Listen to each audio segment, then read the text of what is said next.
Et nous enchaînons à présent avec Enjeu patrimoine, un enjeu patrimoine consacré à la CDHR, la contribution différentielle pour les hauts revenus instaurée par le dernier projet de loi de finances et dont l'idée est d'instaurer un impôt minimum de 20% pour les très hauts revenus. Ça concerne les personnes dont le revenu fiscal de référence dépasse les 250 000 euros ou les couples mariés ou pacsés dont le revenu fiscal de référence dépasse les 500 000 euros. Nous sommes quelques jours avant la date de versement de l'acompte donc de la CDHR et cela pose un certain nombre de questions pour le secteur, pour les professionnels qui doivent gérer le sujet. Pour en parler, nous avons le plaisir d'accueillir sur le plateau de Smart Patrimoine Marie Damourette. Tout d'abord, bonjour Marie Damourette. Bonjour Nicolas. Merci d'être avec nous. Vous êtes responsable de l'ingénierie patrimoniale de la banque Neuflize OBC et nous avons le plaisir d'accueillir également Pierre-Elliott Blum. Bonjour Pierre-Elliott Blum. Bonjour Nicolas.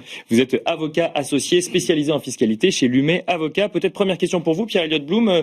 On parle du versement de l'acompte de la CDHR entre le 1er et le 15 décembre. Est-ce que ça veut dire que il y a beaucoup de questions qui émergent là en cette fin du mois de novembre pour savoir qui est concerné et surtout comment est-ce qu'on la calcule?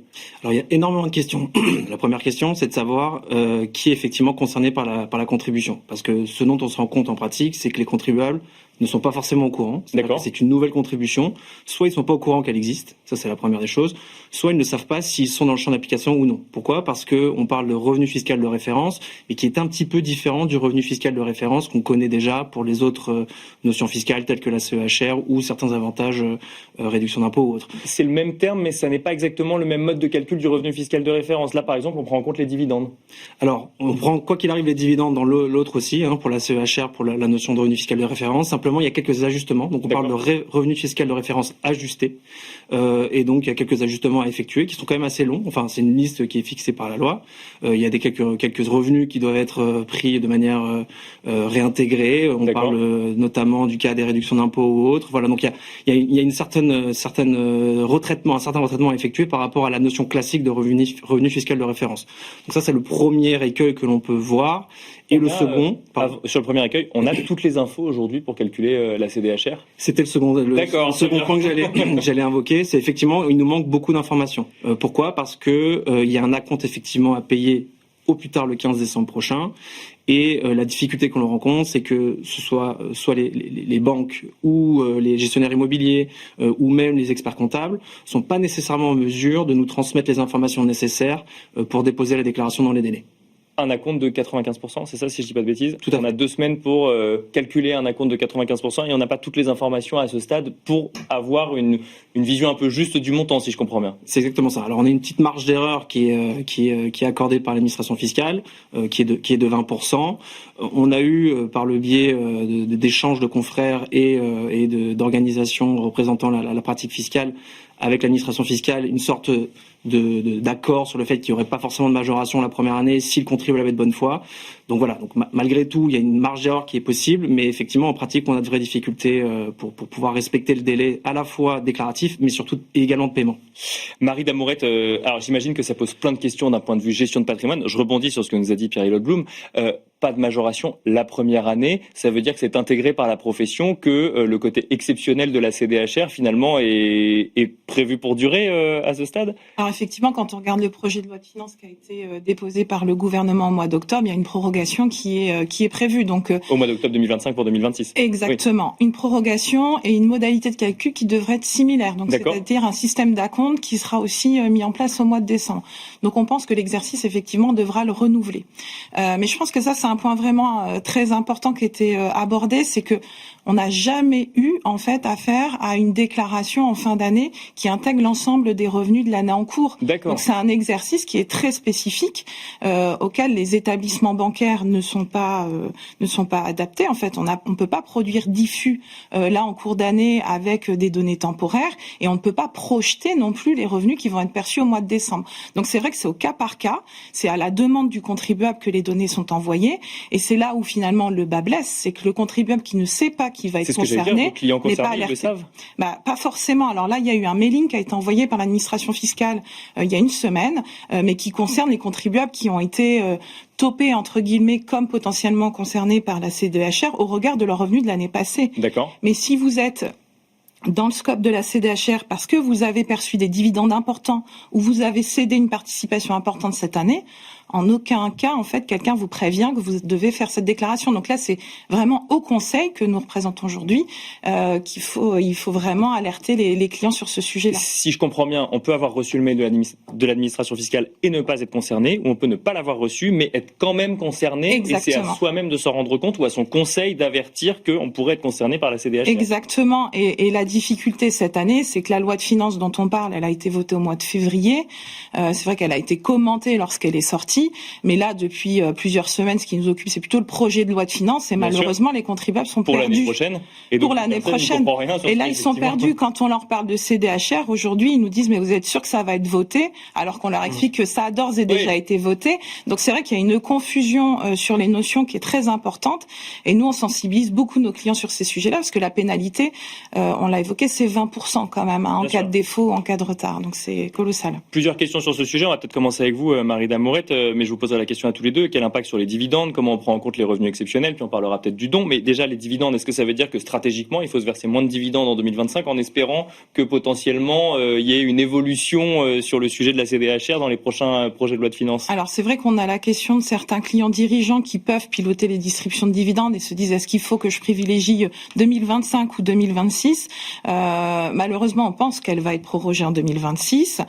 Et d'autre part, si on regarde le projet de loi de financement de la sécurité sociale, il y a aussi une augmentation de la CSG qui est prévue d'1,4. D'accord. Donc on peut penser quand même que la fiscalité des dividendes sera la même, voire plus lourde l'année prochaine. Donc on est plutôt à sécuriser en fait des distributions dès cette année. D'accord. Pour sécuriser le régime fiscal actuel. Au-delà de la CDHR finalement. Au-delà de la CDHR. Plus global. Après, on peut avoir des cas de figure où on est vraiment en limite de champ de taxation, où là on peut jouer sur le seuil des fameux 500 000 euros dont vous parliez, mais c'est vraiment des cas un peu plus spécifiques. Pierre-Elliott Blum, même question finalement, dividende ou pas dividende en 2025, c'est pas sur la CDHR qu'on prend la décision? Non. Alors, il peut y avoir certains contribuables justement où ils sont vraiment à la limite du seuil, où on a pu arbitrer sur des schémas de rémunération entre rémunération de gérance ou de président et dividende. Et effectivement, là, on peut baisser un petit peu le dividende pour être sous les seuils. En revanche, pour les contribuables qui ont énormément de revenus financiers, donc des revenus qui sont soumis soit à la flat tax, soit à une imposition barème, mais qui finalement par de jeux d'abattement vont être assez faibles en termes de taux d'imposition, la question finalement se pose pas. On est plutôt nous dans une optique où on procède à des distributions assez importantes. D'accord.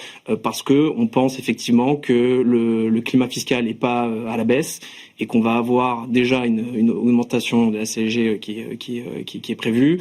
Et on parle potentiellement aussi, enfin, je serais pas surpris qu'il y ait une augmentation du taux d'imposition de la flat tax aussi à l'impôt sur le revenu, donc, ou voire même une remise en cause de ce régime-là. Donc, d'une manière générale, on est plutôt sur une mouvance de distribution importante. D'accord. Avant la fin de l'année, par le biais d'acompte sur dividende par exemple, que sur un statu quo où on attend et on voit ce qui se passe. Prise en compte ou qualification des revenus exceptionnels, comment est-ce qu'on le gère sur cette année 2025, sur cette première année de calcul de la CDHR?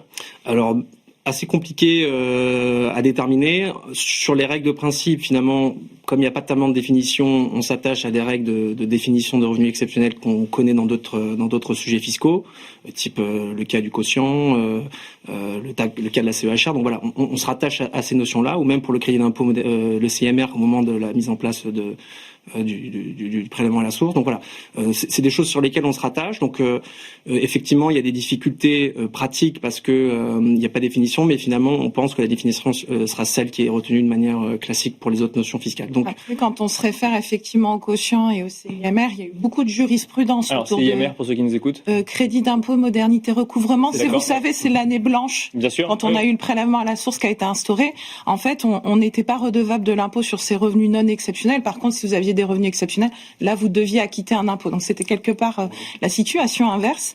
Et la définition, effectivement, je vous rejoins, on ne l'a pas. Et on regarde la jurisprudence, en fait, sur ces notions-là pour essayer de nous guider. Le problème, c'est que la jurisprudence, elle n'est pas forcément constante, en fait. On a des situations où on pense qu'une plus-value, par exemple, sera nécessairement exceptionnelle puisque c'est une cession. Donc, bien sûr. A priori, c'est quelque chose qu'on n'a pas tous les ans de par nature. Or, quand on regarde certaines jurisprudences, notamment une jurisprudence du Conseil d'État de 2005, on nous dit qu'en fait, il faut regarder les années passées et les années à venir. Et si toutefois vous réalisez des plus-values dans les années à venir, potentiellement, c'est pas exceptionnel. Donc, ça soulève beaucoup de questions et il y a beaucoup de conseils qui sont très prudents, en fait, sur ce sujet-là. On a le droit à l'erreur sur la CDHR, comme lorsqu'on déclare ses impôts sur le revenu? Pas vraiment. D'accord. On a reçu quelques petites informations en nous disant qu'il y aurait une sorte de clémence pour la première année avec pour les contribuables de bonne foi évidemment. C'est-à-dire que si on la dépose pas, Bien sûr, ça deviendra un peu plus compliqué. Mais notre recommandation, c'est de toujours faire au plus précis, parce que ça, c'est écrit nulle part, qu'il y aura une clémence. C'est simplement des bruits venant de Bercy. Donc, dans l'idée, c'est qu'il faut avoir le plus de précision possible. Mais comme on n'a pas tous les documents, le degré de précision est un petit peu moins certain.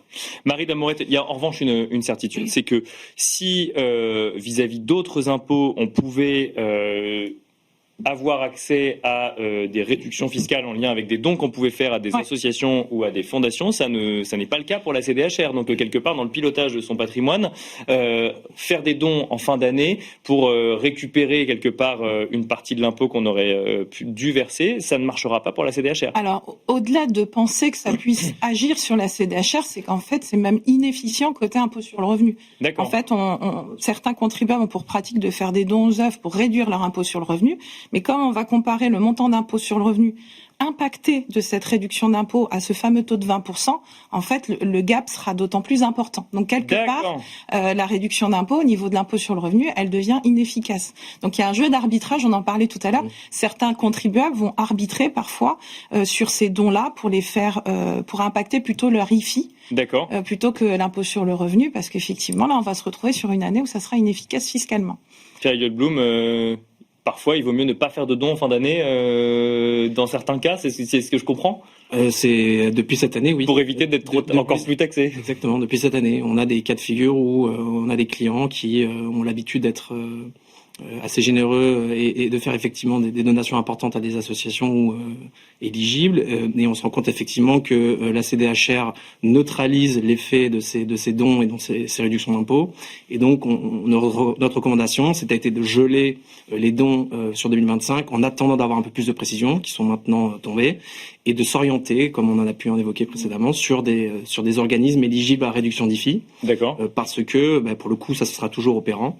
Et donc, ça permettra toujours de faire des dons à des associations, mais en revanche, de les orienter sur des organismes qui sont un peu plus avantageux en termes de fiscalité. Un effet domino qui pourrait être revu dans un projet de loi de finances pour 2026 ou qui n'est pas à l'ordre du jour à l'heure actuelle? Il me semble que dans le cadre du projet de loi pour l'année à venir, effectivement, c'était réécrit. D'accord. Donc c'est peut-être quelque chose sur lequel on pourrait avoir des ajustements, ce qui serait bienvenu, parce que c'est vrai que sans l'incitation fiscale, malheureusement, on pense que la générosité va un petit peu réduire. Oui. Merci à tous les deux. Merci Marie Damorette, responsable de l'ingénierie patrimoniale de la banque Neuflize OBC. Merci également Pierre Blum, avocat associé spécialisé en fiscalité chez Lumet Avocat. Merci à tous les deux. Merci Nicolas. Et on se retrouve tout de suite dans l'œil de l'expert.